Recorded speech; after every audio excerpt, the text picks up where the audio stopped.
অভয়ারণ্য নামে একটি পাঠাগারে নাস্তিকের বই রাখা আছে। এমন অভিযোগে শতাধিক বই তুলে নিয়ে যাওয়া হয়েছে উপজেলা নির্বাহী কর্মকর্তার কার্যালয়ে।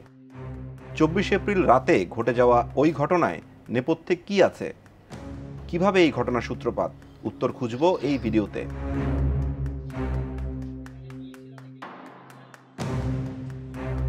ঘটনার সূত্রপাত একটি ফেসবুক পোস্ট থেকে।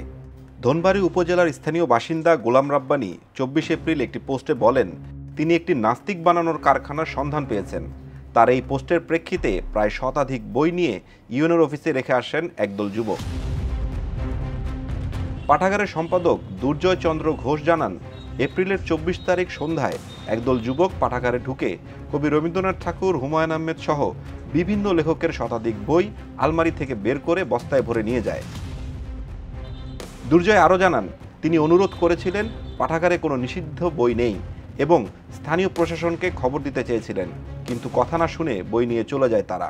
এই জায়গায় যুবক ছিলেন, তিনি নেতৃত্ব দেন, নেতৃত্ব দিয়ে যে এই জায়গায় নাস্তিকের বই আছে, এই প্রসঙ্গ বলে এটা তুলে দেওয়া পাঠাগার থেকে বইগুলো। পরে ধনবাড়ী থানার একজন কর্মকর্তা ঘটনাস্থলে গেলে উত্তেজনা কিছুটা কমে।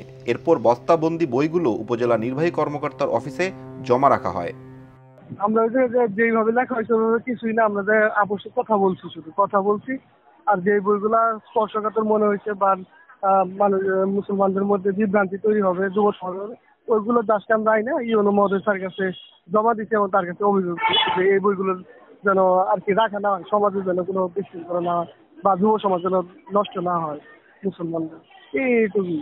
কিন্তু পরবর্তীতে তারা বিভিন্ন ধরনের অপপ্রচার করতেছে, ভাঙচুর বা অগ্নি সব কিছুই নেই। এই ঘটনায় পাঠাগার কর্তৃপক্ষ এপ্রিল 25 তারিখে উপজেলা প্রশাসনের কাছে লিখিত অভিযোগ দেন এবং পরদিন ধনবাড়ী থানায় একটি অভিযোগ দায়ের করে।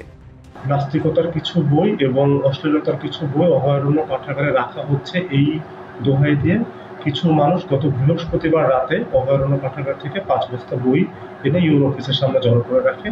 এই বিষয়ে পুলিশ বা প্রশাসনের তেমন কিছু জানা ছিল না। তো পরবর্তীতে একটা সমাধানের জন্য উভয় পক্ষ একসাথে বসতে রাজি হতে চায়। তো শুক্রবারে এক পক্ষ বসতে চায় না আর শনিবারে আরেক পক্ষ বসতে চায় না, তাদের সময়ের অভাবে। এ বিষয়ে ধনবাড়ী থানার ভারপ্রাপ্ত কর্মকর্তা এস.এম. শহীদুল্লাহ দা ডেইলি স্টারকে বলেন, একটা অভিযোগ করতে ওরা, কিন্তু এই অভিযোগের কোনো ফলাফল বা অ্যাকশন নিতে তারা বলে নাই। তারা বলছে যে আমরা অভিযোগ দিচ্ছি অভিযোগ দেওয়ার জন্য। আজকে এখানে তেমন কোনো ঘটনা ঘটে নাই। কিছু বই হুজুররা নিয়ে আবার ইউনো অফিসে রাখছে, বইগুলো অক্ষত আছে, কোনো বই ছেঁড়া যায় নাই, ফাটে নাই, পড়ে নাই, কিছুই করে নাই। তাদের অভিযোগ ছিল যে এখানে কিছু ধর্মবিদ্বেষী বই আছে, এই